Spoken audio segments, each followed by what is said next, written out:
My son's fiancée mocked me in French at dinner, thinking I wouldn't understand. But I did. I understood every single word, down to the sneer in her voice and the smug little laugh that followed. She thought she was clever, cloaked in a foreign language, safe in the bubble of her assumptions. But the moment she called me a sotte vieille femme, something inside me snapped and went very still. I kept my face pleasant, my eyes warm, my hands steady as I passed the potatoes. My name is Eleanor Braithwaite, and I am 67 years old. I am a widow, a mother, a retired professor of comparative literature, and yes, I speak fluent French. I lived in Bordeaux for 5 years in my 20s, translating legal documents for a publishing firm. I was quiet at the table, but not because I didn't understand. No, I was quiet because I was planning. If you have a similar story about betrayal from the people you least expect, tell us in the comments and don't forget to subscribe. It all began 2 months earlier when my son Lucas called to say he'd met someone special. He was 33, ambitious, bright, and far too trusting, a mixture of my late husband's charm and my own stubborn optimism. Her name is Sabine, he said, his voice giddy like a schoolboy's. She's from Lyon. She's funny, cultured, and she makes the best duck confit I've ever had. I'd heard similar things before. There was Fiona, who got him, and Yasmin, who understood his creative side. But none of them had lasted more than a season. Lucas was the kind of man who gave his heart quickly and recklessly, and I always worried that one day someone would take it and twist it for sport. Still, I smiled through the phone and said, I can't wait to meet her. Sabine arrived at my house wearing a beige silk blouse and too much confidence. Her smile was wide and white, her accent lilting, the kind that Americans find irresistible. She kissed both my cheeks like we were old friends and handed me a bottle of Bordeaux I already knew was cheap. Madame Braithwaite, it is such a pleasure, she said, her tone syrupy. She complimented the wallpaper, the china, the scent of the roast chicken in the oven, all the while eyeing the place like a cat inspecting a new cage. You have such taste, she said, fingers tracing the edge of an antique lamp I'd bought in Aix decades ago. Lucas was all smiles, watching her as if she were made of moonlight. I said little, noting every word, every glance, every pause she thought was invisible. Dinner was lamb with rosemary, garlic potatoes, and roasted carrots. The kind of meal you make when you want someone to feel comforted, welcome, or tested. Sabine praised everything, overly so, like a child reciting lines. Your food is better than any restaurant, she gushed, placing her napkin carefully on her lap. Lucas didn't tell me you were such a chef. I smiled and said thank you, though I saw the way her eyes scanned the room when she thought I wasn't looking. She didn't ask about the family portraits on the wall or the piano in the corner. She wasn't curious about my late husband or my career. She asked only about the wine and the estate. This home, she said, swirling her glass, must be very old. Full of stories, no? I nodded, holding my tongue while the air turned colder. It was after Lucas excused himself to take a call that she made her mistake. I was setting the dessert on the table, apricot tart, still warm, when her phone lit up with a French name. She answered quickly, turning away, and began speaking at full speed. Oui, je suis chez la vieille, she said with a sigh. Elle est gentille, mais tellement crédule. Elle croit que je suis amoureuse. Translation. Yes, I'm at the old lady's place. She's nice, but so gullible. She thinks I'm in love. I paused, my hand frozen on the serving spoon, my heart slow and steady. Sabine continued, laughing softly, not noticing that I had stopped moving. Je pense que le fils est prêt à proposer. D'ici là, je pourrais lui faire signer n'importe quoi. Translation. I think the son is ready to propose. By then I can have him sign anything. I didn't flinch. I just served the tart. When Lucas returned, I was all smiles. Sabine was just telling me how much she loves French desserts, I said sweetly. She blinked, caught off guard, her mouth forming a small O, before curving back into a smile. Oui, she said, testing the waters. Apricot is my favorite. C'est aussi mon préféré, I replied in French, watching her pupils dilate slightly. Je l'ai appris à Bordeaux il y a longtemps. Translation: It's also my favorite. I learned it in Bordeaux a long time ago. A flicker of something crossed her face. Surprise, maybe fear, but it vanished just as quickly. Lucas, none the wiser, poured wine and toasted to new beginnings. Sabine lifted her glass, her hand just slightly unsteady. I let her believe she'd gotten away with it. After dessert, I insisted on doing the dishes alone. You two go relax, I said, waving them into the living room. I needed a moment to breathe, to think. The tap water roared like static in my ears as I recalled every word of Sabine's phone call. She had called me gullible, said she could make Lucas sign anything. My sweet, open-hearted son who believed in poetry and second chances. She was playing him like a violin, and she thought I was deaf to it. I rinsed the last plate and dried my hands, staring at my reflection in the kitchen window. The woman staring back at me wasn't just a mother. She was a storm waiting to be summoned. If Sabine wanted a performance, I would give her one. The next morning, I called my oldest friend, Claire. She was a retired judge who had once described courtroom strategy as chess with blood. I need a favor, I said, pouring coffee into my mug with shaking hands. I think my son is being targeted by someone who knows exactly what she's doing. Claire didn't ask questions. Tell me everything, she said. I did. From the moment Lucas introduced Sabine to the tart and the phone call, I wasn't supposed to understand. Claire listened, silent, until I finished. You need to be sure, she said, because once we go down this road, there's no turning back. I was sure. I had never been more sure in my life. Claire put me in touch with someone named Jonathan Pierce, a private investigator with a face like a Labrador and instincts like a hawk. He specialized in background checks, discreet surveillance, and financial tracking. Nothing illegal, he said when we first met at a quiet cafe near the waterfront, but very thorough. I handed him a photograph of Sabine and everything I knew, her full name, where she claimed she was from, the university she said she attended, and the restaurant where she worked part-time. Find out if she's who she says she is. I told him, and if she's done this before. He tucked the information into his leather folder and promised results within a week. She might be exactly who she says, he warned gently. Are you ready if she's not? I was. Completely. 5 days later, Jonathan called me with the kind of quiet gravity that told me everything before he spoke. Eleanor, he began, we need to talk in person. I agreed immediately, meeting him at the same cafe, though I already knew what he was going to say. Sabine had secrets. Not the charming kind people reveal over time, but the deliberate kind meant to deceive. Jonathan opened his laptop and showed me a map first, pointing to 3 addresses across the United States. These are the places she's lived in the past 4 years, he said, clicking through photos and documents. All under variations of her name, Sabine Lemoyne, Sabina Lemieux, and once as Sarah Lang. I stared at the screen, my throat dry. She's done this before, hasn't she? Jonathan nodded, his voice calm but firm. Yes, twice confirmed, possibly a third. Your son isn't her first target. The first man was a financial analyst in Chicago named Bradley Wells. According to Jonathan's findings, Sabine had met him through a language exchange app. She claimed she was a recent graduate from the Sorbonne, traveling to improve her English and experience American culture. They were engaged within 4 months, Jonathan said, sliding a photo across the table. It showed Sabine with shorter hair, holding hands with a broad-shouldered man in a business suit. She left him 6 months later, just after getting access to his joint savings account. Bradley never filed charges, too embarrassed to admit how thoroughly he'd been fooled. The second man, Carl Jensen, was less lucky. He filed a police report, but Sabine had vanished before anything came of it. And now she's here, Jonathan finished, looking me square in the eye, doing the exact same thing to your son. I took the folder home, though I didn't need to. I had already decided what needed to be done. My instincts had never been louder, never more insistent. Still, I sat at the kitchen table until well after midnight, reading every page, every note, every time-stamped photo. Sabine had perfected her routine. Different name, same story, same timeline. She always met them through modern means.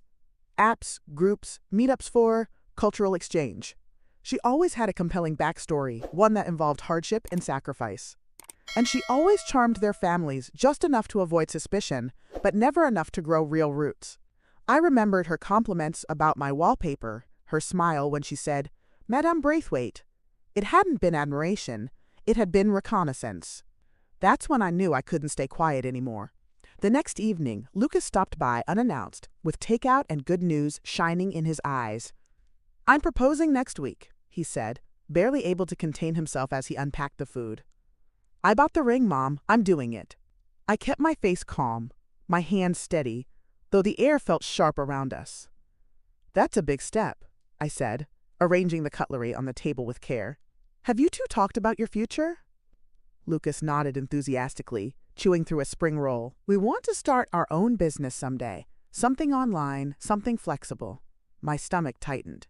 "She wants to stay here in the States?" "Of course," he said, grinning. "She loves it here. She says it feels like home." I couldn't do it. Not yet. Couldn't destroy his joy in that moment, not without a plan. So instead, I asked him to bring Sabine over for Sunday dinner. Just the three of us.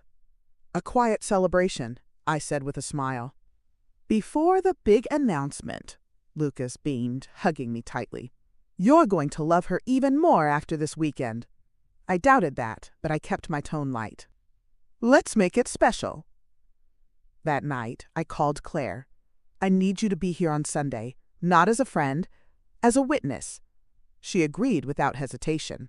"We'll do this smart," she said, "one step at a time." Sunday arrived with sunshine that felt too cheerful for what I had planned. I set the table with my mother's china and wore a soft blue blouse Lucas had given me for my last birthday. Claire arrived 15 minutes early, dressed like a diplomat. Pearl earrings, calm face, notebook tucked discreetly into her bag. "You're sure you want to do this today?" she asked as I handed her tea. "If I wait any longer, he'll put a ring on her finger and a future in her hands." I said simply. At 6 p.m. sharp, the doorbell rang. Sabine entered on Lucas's arm, wearing a white dress and a smile too wide to be sincere. "Bonsoir, Madame Braithwaite," she said. "We are so happy to be here." Claire raised an eyebrow, but said nothing. I motioned for them to sit, heart pounding beneath my calm expression. We made it through appetizers, tomato bisque and soft bread, with light conversation. Sabine was on her best behavior, complimenting the food, laughing at Lucas's stories, brushing her fingers against his arm with every chance she got. Claire asked a few polite questions, mostly about Sabine's life in France. "Where in Lyon did you grow up?" she asked, sipping her soup. "Near the Basilica," Sabine replied easily. "On the hill." "Fourvière?" Claire asked, not missing a beat. "Oui," Sabine said, blinking once too slowly. "I live near the Roman Theatre." Claire glanced at me once, then returned to her bowl. I smiled and served the main course. It was over roast chicken and potatoes that I dropped my first pebble into the calm waters. "Sabine, what was the name of that bakery near your old flat in Lyon?" "The one you said had the best croissants?" Her fork paused midair. "Pardon?" "You mentioned it when we first met." I lied smoothly. "I wanted to look it up." "Oh, Boulangerie du Sud," she said quickly. Claire's brow furrowed slightly. "That's in Marseille," she murmured, just loud enough to be heard. "I remember it from my last trip." Lucas blinked, his smile faltering. "You said you were born and raised in Lyon." Yes, Sabine said too quickly. "I just confused the names. I meant Boulangerie Saint-Georges." My stomach flipped. It didn't exist. I had checked. Dessert was served, and with it came the unraveling. Claire excused herself to the bathroom and returned with a manila envelope she placed gently on the table. "Sabine," she said kindly, "may I ask you something before we finish the evening?" Sabine blinked, wary now. "Of course. Is your legal name Sabine Lemoyne, or is it Sarah Lang?" Silence. Lucas turned sharply to face her. "What?" Sabine opened her mouth, then closed it. I stood up, not shouting, just stating what needed to be said.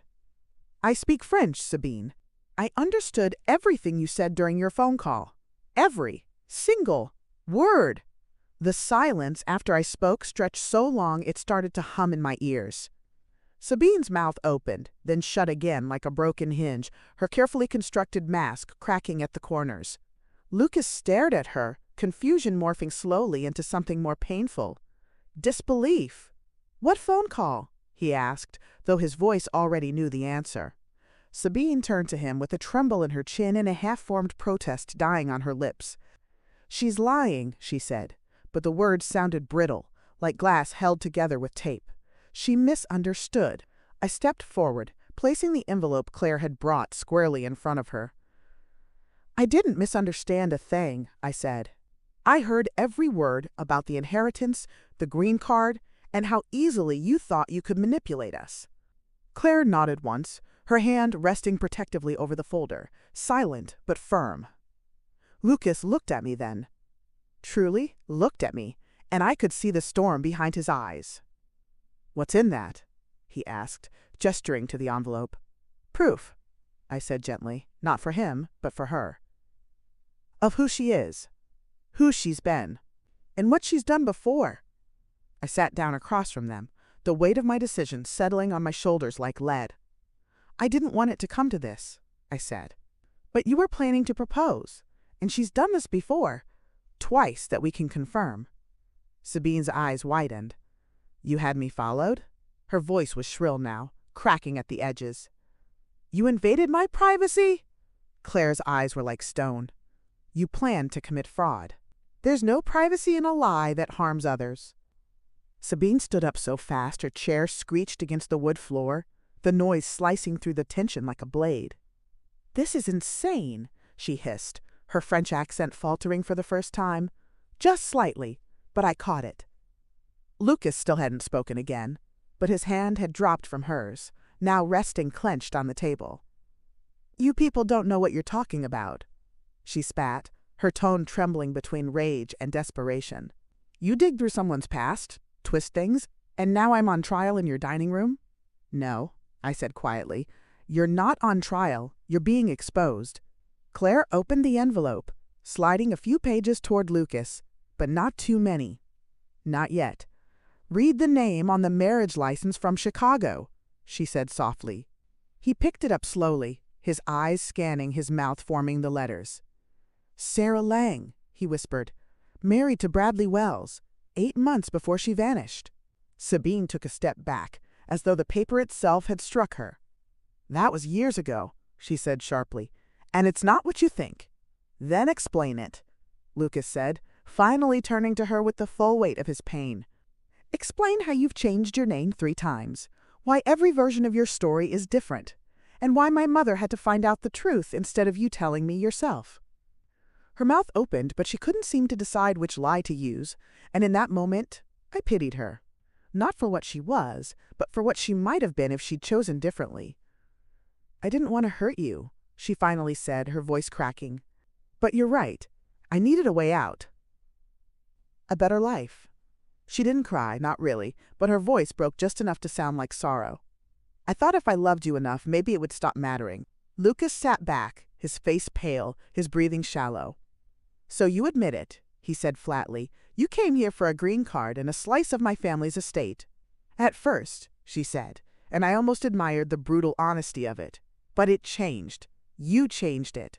"Not enough," Claire muttered, barely audible. "Not before the proposal, not before the money." Sabine turned to her, anger rising again. "You have no right. We have every right." I snapped, my patience evaporating. "You used your accent, your charm, your carefully scripted stories to manipulate my son. You saw a kind man with a good heart and figured he was your ticket to a new life. But you underestimated 2 things, a mother's instinct and her memory for foreign languages."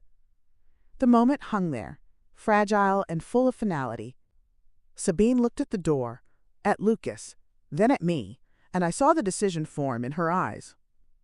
"I'm leaving," she said, her voice tight, chin raised like she still had some dignity to defend. "You've made it clear I'm not wanted."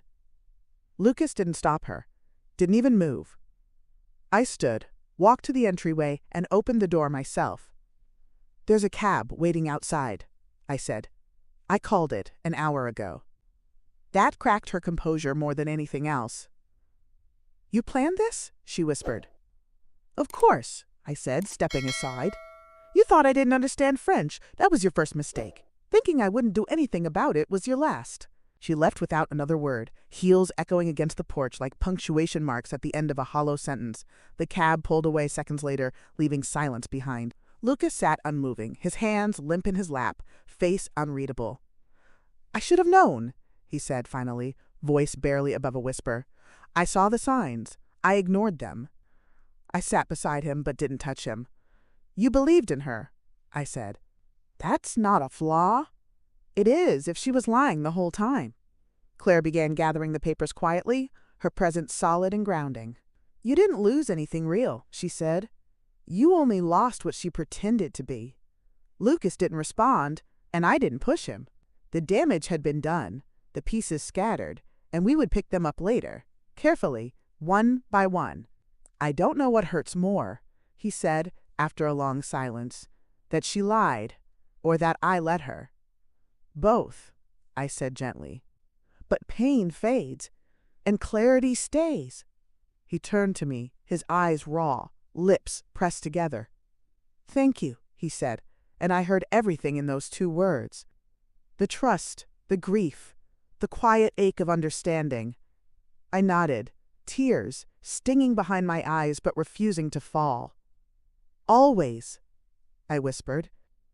I will always protect you, even when you don't know you need it. If you're still listening to my story, please take a moment to subscribe. It only takes a few seconds for you, but it makes a big difference for me. The days that followed passed in a kind of dull quiet, like fog rolling through a town after the storm. Lucas stayed away at first, sending only one message. I need time. I didn't blame him. If anything, I was relieved he was taking space to think instead of rushing to replace what had just shattered. Still, the silence of the house felt louder than usual, echoing through the halls like footsteps I couldn't place.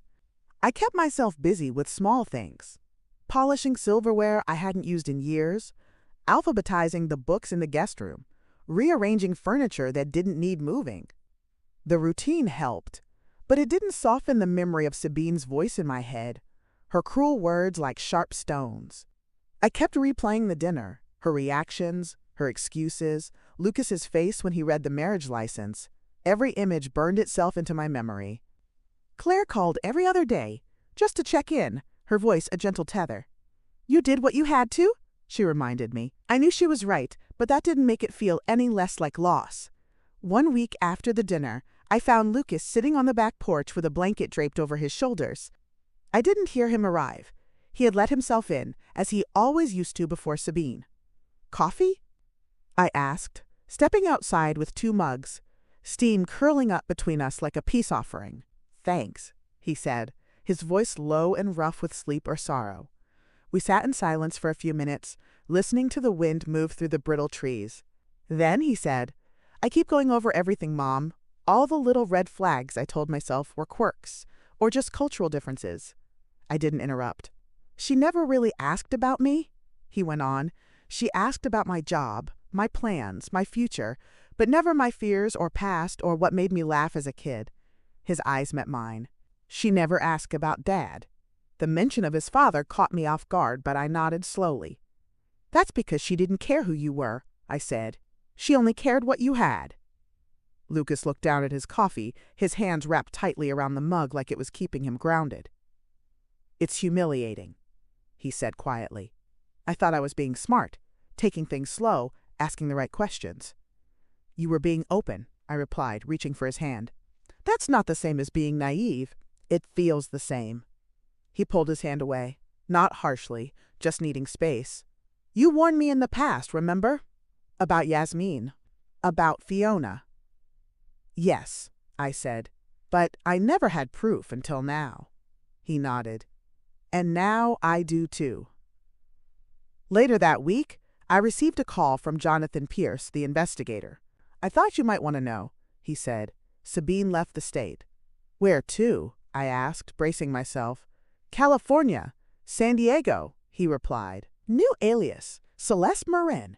She's already signed up for 2 international dating platforms under the new name. I closed my eyes, taking in the weight of it. She didn't even pause, I said. These types rarely do, he answered. It's a system for them, an ugly, effective system. And Lucas? He asked after a moment. He's hurting, I replied. But he knows now, and he'll be more careful next time. Claire came by with lemon bars and a manila envelope of her own. I've been thinking, she said as we sat in the sunroom. Women like Sabine don't stop until someone makes them stop, officially. I looked at the envelope, my heart heavy. You want to pursue legal action? Not exactly, she said. We don't have jurisdiction, but we can submit the evidence anonymously to the authorities in California, especially immigration services. I hesitated, my fingers tracing the rim of my teacup. Would that protect the next man she targets? It might slow her down, she said. It might warn someone in time. Then do it, I said. Let's make sure the next family has a chance to fight back. A few days later, I found myself back in Lucas's apartment, this time by invitation. He'd asked me over for dinner. Just us, no guests, no tests, no hidden motives. I tried your lamb recipe, he said, waving me inside, but I think I burned it. The apartment smelled like rosemary and regret, but I smiled anyway. Smells like you tried, I said. We ate quietly, picking at the dry meat and overcooked carrots, neither of us caring much about the taste. Halfway through the meal, Lucas looked up. Do you think I'll ever trust someone again? I paused, setting down my fork. Yes, I said. But not the way you did before. You'll be wiser, not harder. That's the difference. He didn't reply, but I saw his shoulders relax just a little. After dinner, we sat in the living room, sipping tea as the sky darkened outside the window. I keep thinking about what she said when she was caught, Lucas murmured. That she thought if she loved me enough, maybe it would stop mattering. You think she loved you? I asked, surprised. I don't know, he admitted. Maybe a part of her did. But it was never stronger than what she wanted from me. Real love doesn't come with conditions, I said, or timelines, or legal benefits. Yeah, he whispered. But part of me still misses her, or who I thought she was. That's grief, I said gently. It doesn't only come when someone dies. Lucas started seeing a counselor the following week. His idea, not mine. He told me during one of our walks through the park, his tone casual but his eyes hopeful. I figured I should talk to someone who doesn't know me, he said, someone who doesn't have a stake in how I recover. I applauded the decision, secretly proud of how he was choosing growth instead of bitterness. Do you think she's moved on? He asked once, and I answered honestly. Yes, but moving on isn't healing, and healing takes time. We passed a couple walking a golden retriever, and Lucas smiled at the dog. I've been thinking about getting one, he said suddenly. A dog? I laughed. You can barely keep a succulent alive. Yeah, he grinned, but at least dogs don't lie to you in French. 3 weeks passed, and Sabine became a shadow that rarely visited our conversations anymore. Lucas focused on work, therapy, and learning to make risotto that didn't taste like glue.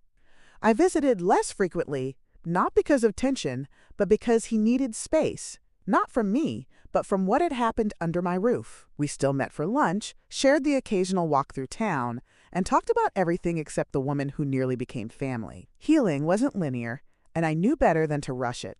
I could see him slowly returning to himself, the way he held eye contact again, the way his laughter no longer sounded like a mask. There were still bruises in his voice sometimes, little pauses where grief clung like dust, but he never let them linger.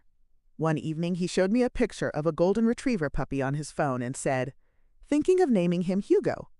I smiled, remembering the dog we had when Lucas was a child.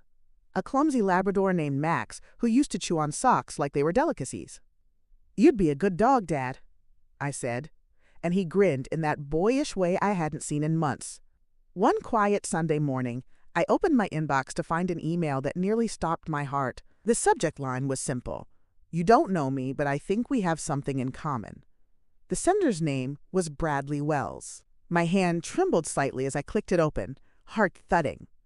His message was cautious, polite, but filled with quiet urgency. He had recently been contacted by a private investigator named Jonathan Pierce, who'd shared that Sabine, or Sarah, as he'd known her, had resurfaced under a new name. He said you were the one who exposed her most recently, the email read. I wanted to thank you and ask if you'd be willing to speak. I read it twice before responding. Yes, I wrote. I think we should talk. Bradley Wells called that evening, and the voice on the other end was surprisingly steady. He introduced himself as if we were at a conference, polite and calm, though there was an ache under his words I recognized immediately. I knew something was wrong back then, he said, but I kept telling myself I was being paranoid, that I didn't want to ruin something good just because I couldn't relax. I listened as he described the way Sarah had charmed his friends, fit into his life without ever really belonging. She left while I was on a business trip, he said. Took half the joint account, deleted her phone number, and vanished. I could feel his shame even over the phone. I didn't report it. I just let it go. You're not the only one, I said. She knew what she was doing. Yeah, he whispered. And she's still doing it. He asked about Lucas. Carefully, not prying, just curious. I gave him the basics. The proposal, the discovery, the confrontation. I didn't go into emotional detail. That was Lucas's story to tell, not mine. But I told him enough for him to exhale and say, "At least you caught it in time." He mentioned that he was working with Jonathan now, helping to trace her latest movements and aliases. We're building a file, he said. Something immigration authorities can't ignore. Do you think they'll act? I asked. Eventually, he said. Fraud is slow to punish unless it hits the right nerve. But this might. He paused, then added, I have a sister too. If this had happened to her, I'd want someone to stop it. Later that week, Claire stopped by with a folder in hand and determination in her eyes. I've been speaking with an attorney friend, she said, setting the folder on my kitchen table. There's a civil route we could explore. Not criminal, but enough to make her life difficult. I raised an eyebrow, sipping my tea. I thought we were leaving it alone for now. Not leaving it, she said. Just preparing. If she tries to return, tries to reach out to Lucas or insert herself into your lives again, you'll be ready. The folder contained documents, legal pathways, and sample letters for cease and desist notifications. We can't stop her completely, Claire admitted, but we can make it harder for her to keep moving unchecked. I looked at the folder and thought about the women who would come after us. Mothers, sisters, wives, and nodded. Let's keep it. Just in case. A month passed, and Lucas got Hugo. The puppy was energetic, fluffy, and completely devoted to him from the first moment. I visited one afternoon to find Hugo asleep on Lucas's chest, his paw twitching with puppy dreams. He follows me from room to room, Lucas said, his voice softer than usual. Even when I shower, he just waits outside the door. You needed someone to stay, I said, brushing the dog's ear with my fingers. Someone who doesn't lie in any language. Lucas smiled but didn't reply. There were still shadows in his eyes, but fewer now, replaced slowly by sunlight and muddy paw prints. That evening, I helped him assemble a small fence for the backyard, watching him laugh when Hugo tried to steal a screwdriver. It wasn't a dramatic recovery, but it was real. Piece by piece, moment by moment. That same night, Jonathan sent me a brief update. She's active again, he wrote. Profile under Celeste Marin now lists her as from Montreal. 2 men have started messaging her regularly, both local to San Diego. I forwarded the message to Claire, and we added the screenshots to the growing digital folder on my desktop labeled Safeguard. There was a certain irony in it, tracking the woman who once called me a harmless old fool, now trying to shield others from the same fate. I knew we couldn't stop her entirely. People like Sabine survived by staying 2 steps ahead. But if we could keep the next man from giving her his name, his bank account, or his mother's trust, then we'd done something that mattered. Justice didn't always look like handcuffs or courtrooms. Sometimes it looked like prevention. And sometimes that was enough. One morning in early spring, Lucas stopped by with Hugo and 2 cups of coffee. He keeps trying to dig under the fence," he said, laughing as the dog barreled through the living room like a furry tornado. "I think he's after your tulip bulbs." "Then he'll have to deal with me," I said, grabbing a towel to mop up paw prints. Lucas leaned against the kitchen counter, watching me. "Do you ever regret not telling me sooner?" I set the towel down and faced him. "Every day," I said honestly, "but I also know you wouldn't have believed me without proof." He nodded, rubbing his neck. "Yeah, I probably wouldn't have." "But you believe me now," I said, and this time he didn't hesitate. "I do." Spring moved gently across our town, softening the trees and coaxing the lilacs out of hiding. Lucas was coming over more often now, always with Hugo in tow, his laughter slowly returning to the center of the room. There were no more questions about Sabine, no hesitant pauses when her name might have lingered in the air. It was as though he'd folded her memory neatly and packed it away on a shelf. Not forgotten, but no longer bleeding. I too had found a rhythm again, tending my garden, volunteering twice a week at the community library, and calling Claire every Friday for updates. It was a Friday in late April when Claire's voice shifted mid-conversation. "You're not going to like this," she said, her tone low. I braced myself, already knowing before she said it. "She's back in Austin. Sabine. At least for a few days." My breath caught, and my hand tightened around the receiver. "What is she doing here?" Claire didn't speculate. She just told me what she knew. Sabine had used one of her known aliases to check into a boutique hotel on Congress Avenue. "Registered as Celeste Marin," Claire said. "But we matched her photo through a contact at the front desk." I stared out the kitchen window, watching Hugo chase a bird he'd never catch. "Does Lucas know?" I asked, my voice quiet. "No," she replied. "I thought I'd tell you first." I nodded slowly, heart pounding in my ears. "Do we know she's reached out to anyone?" "Not yet," Claire said, "but she booked for 3 nights, which means she's here for something." I didn't ask what. I already knew. That evening, I paced the length of my living room, debating whether to tell Lucas. He had come so far, rebuilt so much, and there was no evidence Sabine had contacted him. Still, a mother's instincts are rarely silent, and mine were screaming. I couldn't ignore it, but I also couldn't risk damaging the trust we'd only just begun to rebuild. So I did what I hadn't done in months. I drove downtown. The hotel Claire mentioned was modest, elegant, the kind of place that catered to tourists who wanted to feel wealthy for a weekend. I didn't go inside. Instead, I sat in my car across the street, watching the revolving glass door like a hawk. And just after 7 p.m. she emerged. Same hair, same posture, but dressed in muted grays instead of the creams and blushes she once favored. She hadn't changed her walk, though, still deliberate, still calculated. She didn't see me. Or if she did, she didn't recognize the car. I'd traded my old sedan in last month for something smaller and blue. Sabine, or Celeste, or whatever name she wore this week, walked confidently down the sidewalk, phone in hand, lips moving with practiced ease. I didn't follow her. I wasn't foolish enough to get that close. But I took a photo from the driver's seat, sent it to Claire, and wrote only 2 words. "She's here." The reply came quickly. "Jonathan's watching the hotel. We'll keep a tail on her." It should have comforted me, but it didn't. Because if Sabine had come back to Austin, it wasn't random, and I feared it had something to do with Lucas after all. The next morning, Lucas showed up unannounced with Hugo and 2 cinnamon rolls. "Surprise breakfast," he said cheerfully, but I noticed the tension in his shoulders as he handed me my coffee. "You okay?" I asked, trying to sound casual. "Yeah," he said quickly, then hesitated. "Actually, I saw someone yesterday." My heart sank like an anchor in water. "Who?" "I'm not sure," he said.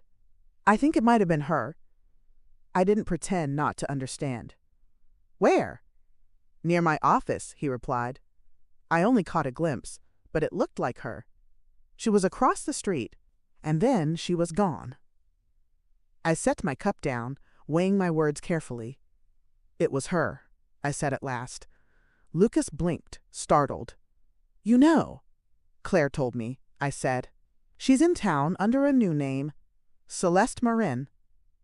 Lucas leaned back in his chair, exhaling through his nose. So she came back. For what? We don't know, I admitted. But she hasn't contacted you directly? Not yet, he said. Unless she's planning something more elaborate. Hugo rested his head on Lucas's knee, sensing the shift in energy. What do we do? Lucas asked, looking at me like he used to when he was small and scared. We don't react, I said. Not yet. I called Jonathan that afternoon, and he confirmed what we already suspected. She hasn't made contact with Lucas, he said. But she's been asking questions, casually, in public spaces. About local real estate.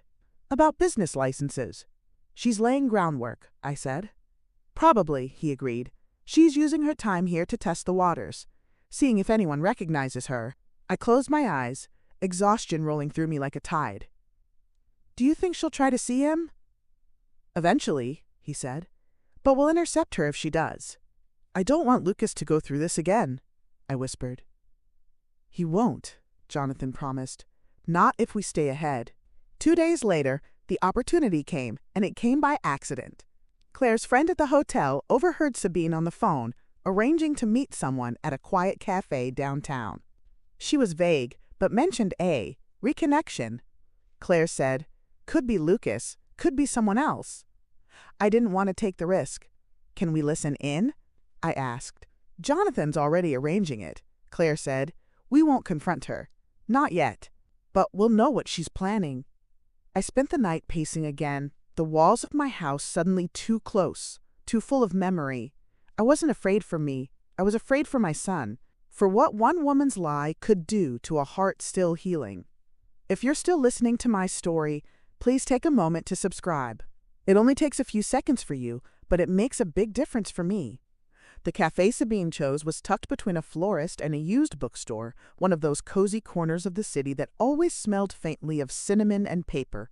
Jonathan arrived 30 minutes before the scheduled meeting, blending in with a newspaper and an untouched espresso. Claire's contact had already confirmed the reservation, name listed under C. Marin, table for 2, 4 p.m. Jonathan kept his phone on the table, voice recorder running, eyes hidden behind reading glasses. At exactly 3:59, Sabine walked in wearing a navy trench coat and a pair of oversized sunglasses. She moved with the same purposeful grace I remembered from our dining room, pausing only to glance over her shoulder as though checking for ghosts. The man she met was in his early 40s, tall, awkward in his movements, with nervous energy stitched into every gesture. Jonathan snapped a photo discreetly, then resumed listening. So this is the opportunity I mentioned, Sabine said to the man in a warm, coaxing tone. It's clean, legal, and all it takes is a signature. Jonathan sent me the recording that night. I listened to it twice before calling Claire, my hands clenched into fists against the armrest of my chair. She's doing it again, I said. Another mark, another man. Claire didn't say I told you so, though she could have. Do we know who he is? I asked. Not yet, she replied. Jonathan's running facial recognition.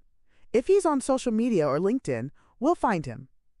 I exhaled slowly, the anger curling hot in my chest. He sounded so unsure in the recording, I said, like he was already halfway in. That's her pattern, Claire reminded me. She builds a bridge before they even realize they're standing at the edge. We have to warn him, I said, before she pulls him over.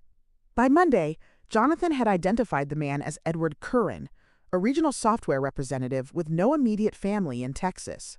He had moved to Austin recently for work, didn't seem to have many local connections, and had a clean digital footprint.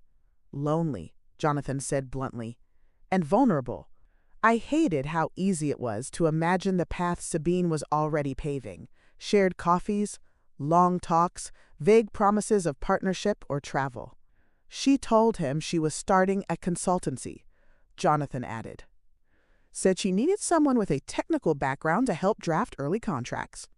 Classic, Claire murmured when I relayed it. Rope him in through ambition and affection. Can we reach out to him directly? I asked. Cautiously. Jonathan said, we can send him anonymous documentation, just enough to slow her down. That night, I drafted a letter I hoped I'd never have to write again. I kept it simple, factual, and free of emotion. A list of confirmed aliases, photos, marriage records, and reports of financial fraud. Please verify this information before entering into any personal or professional agreement with Ms. Marin. I wrote at the end.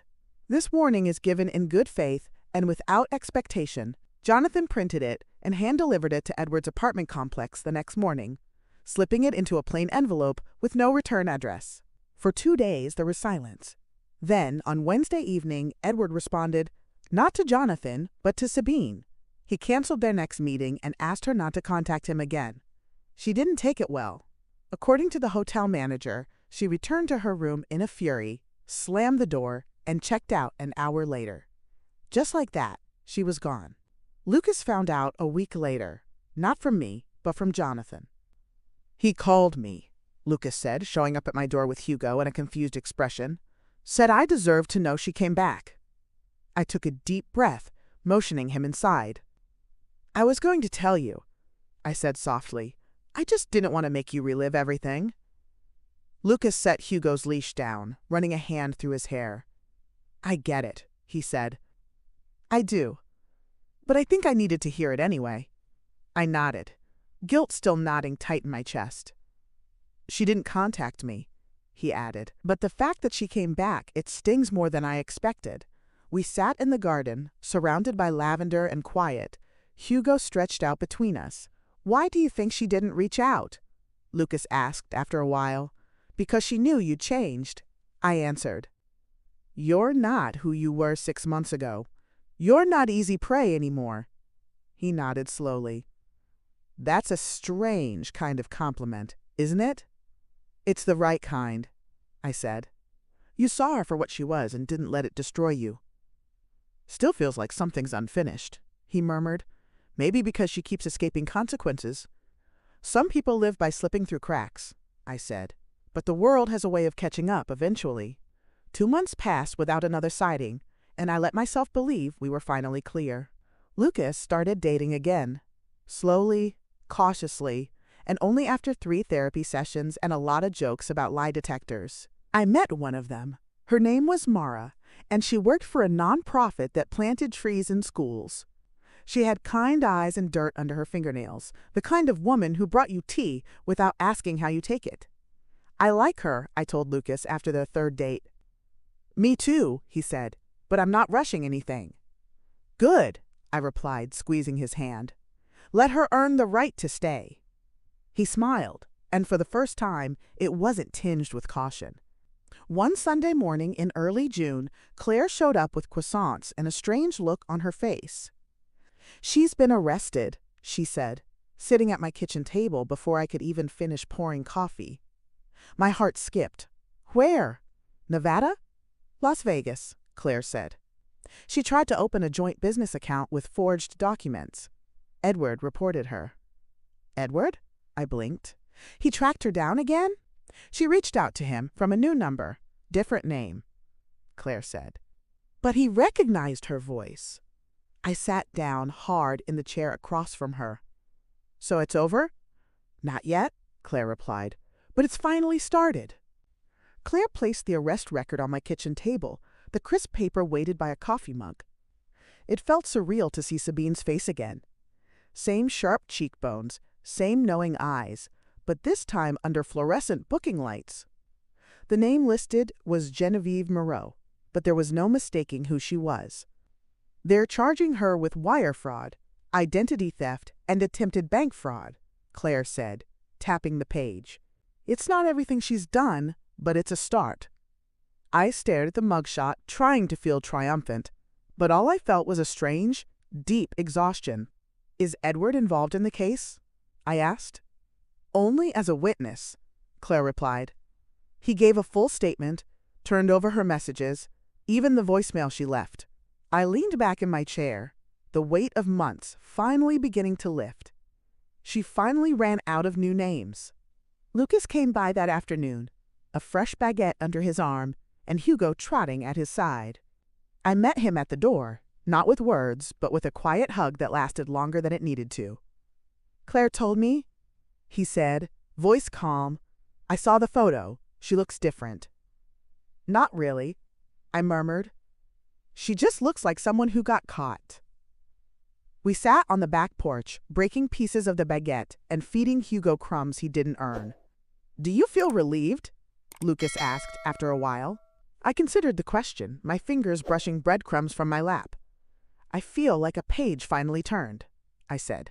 "Not because justice has been served, but because her story doesn't get to follow us anymore."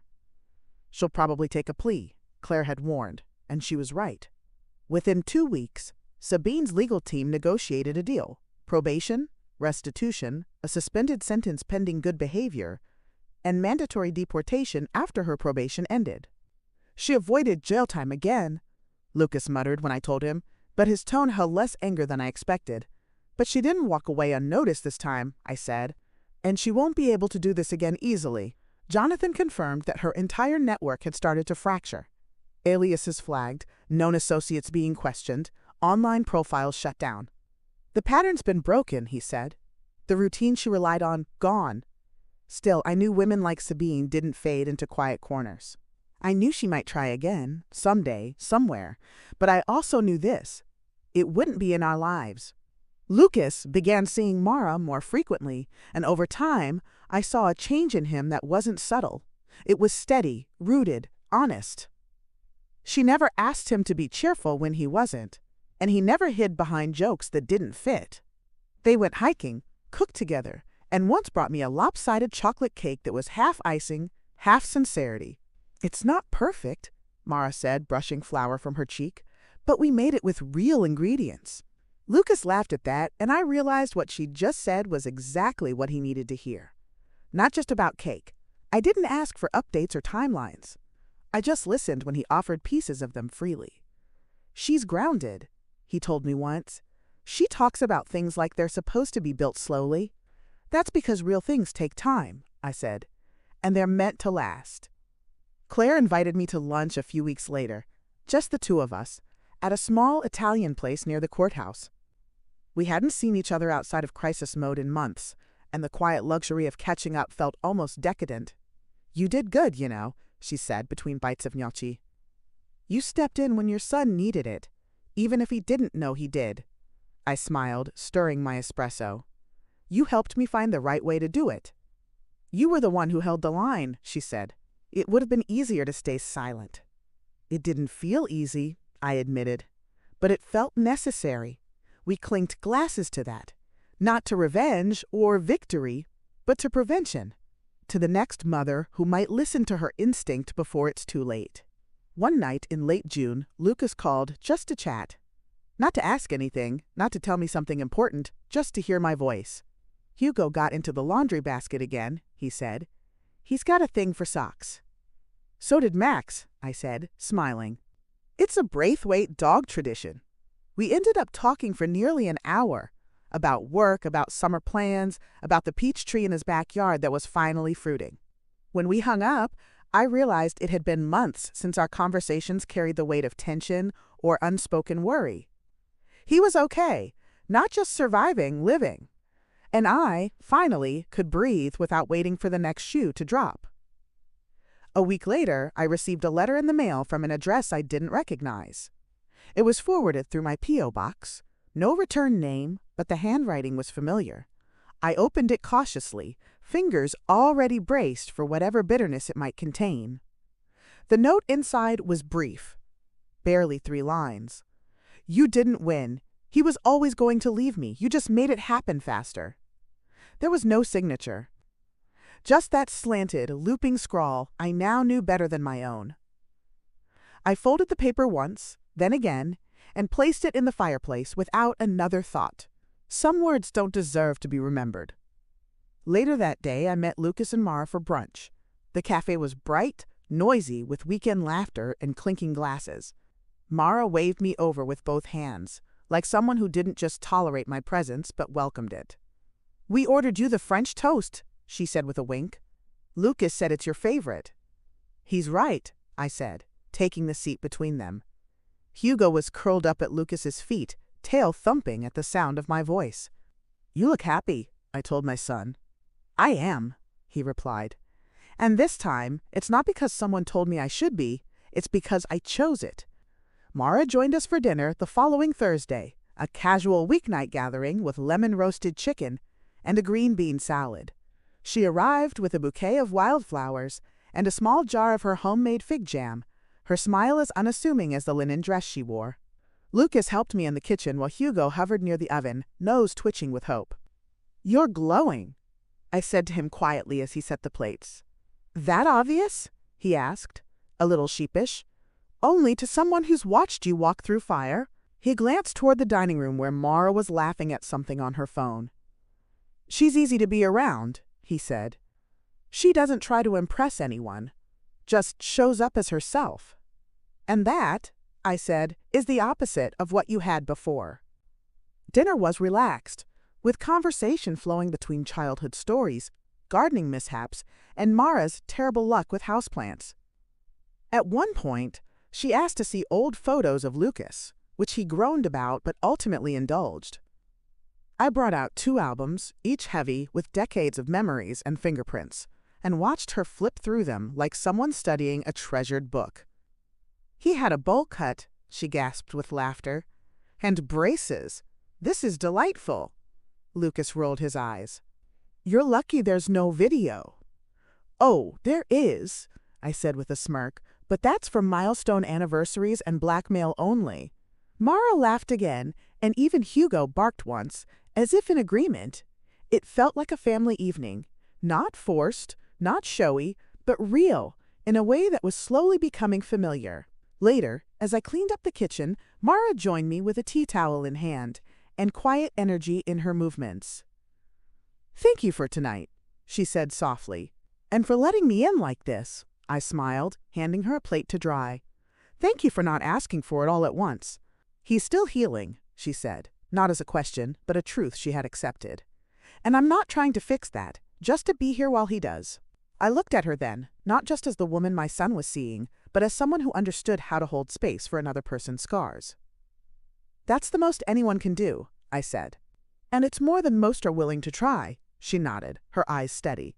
"We've both been lied to before, but neither of us wants to live behind walls."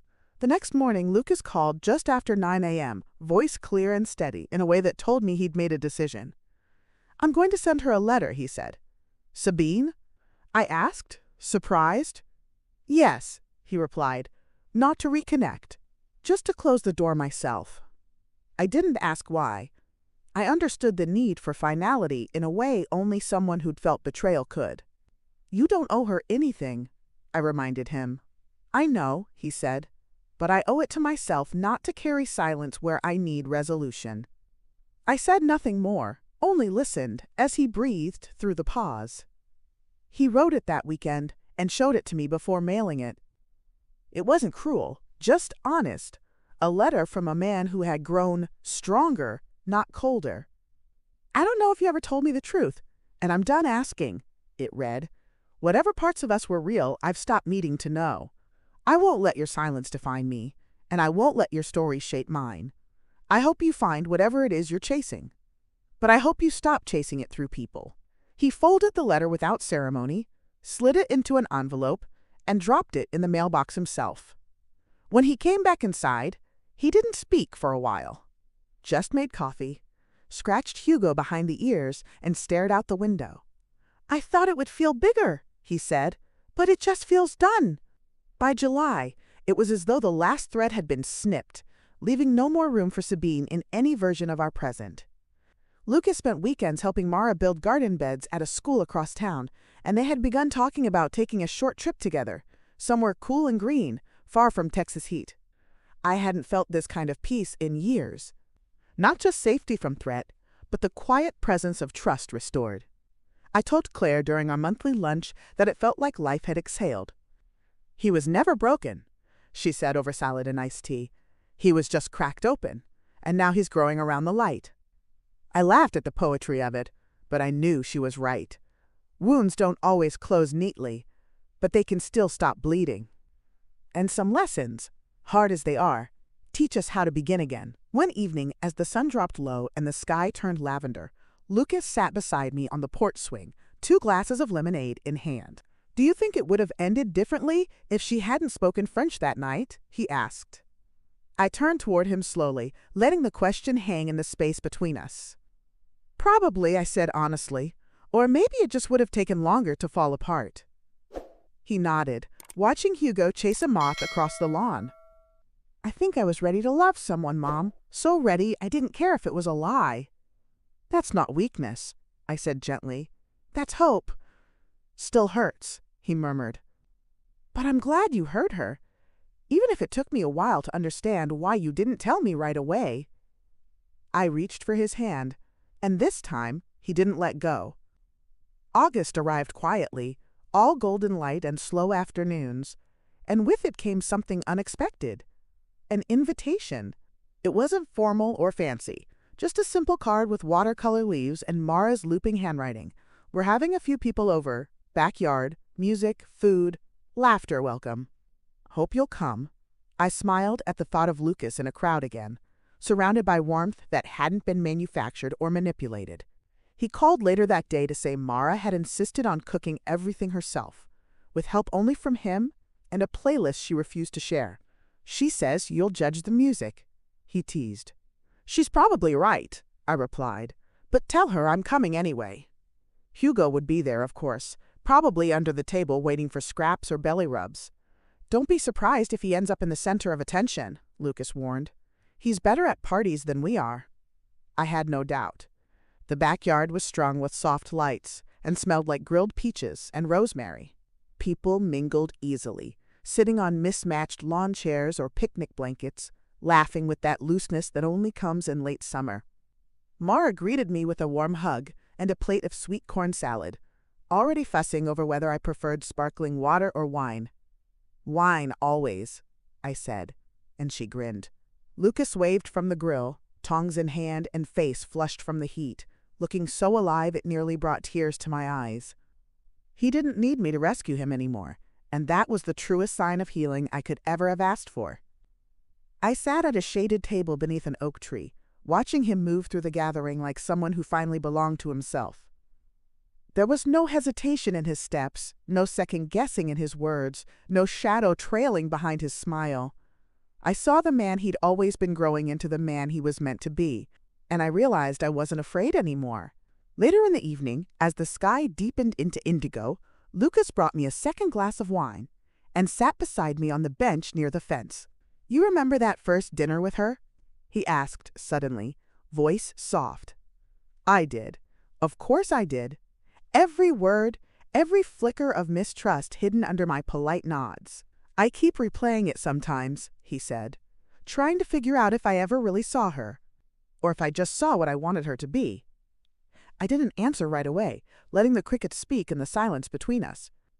"Sometimes," I said, "the mask people wear is shaped exactly like the hope we're holding." He nodded slowly, not with regret, but with understanding.